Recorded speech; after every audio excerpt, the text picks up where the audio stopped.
Каникулы, отдых и никакой школы. Но тут я нашел интересную акцию «Добровольный диктант». Можно, ничего не боясь, проверить свои знания и не получить трояк. Ко дню русского языка я решил принять участие в образовательной акции «Республиканский диктант по русскому языку». Проходит она в онлайн-формате на платформе Zoom.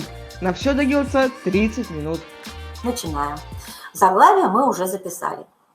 Жизнь сталкивала Пушкина с разными людьми, с поэтами и писателями, с умными и прославленными воинами, офицерами и выдающимися мыслителями, с актерами, художниками и музыкантами.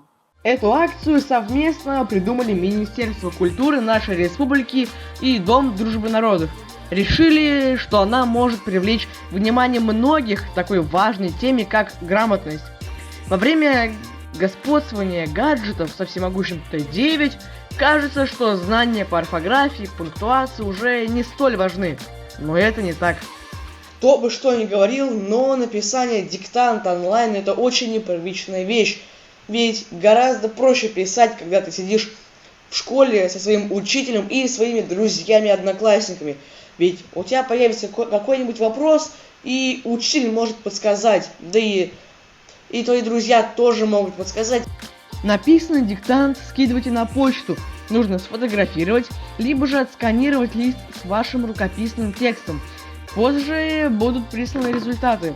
Кстати, вне зависимости от полученной оценки, каждый участник получит сертификат, а он не будет лишним в вашем портфолио. Ну все, диктант написан, а осталось его отправить только по электронной почте. И, кстати, написание работ подобным планом ничуть не легче, чем в школе, ведь ни у кого не спросишь и ни у кого не спишешь.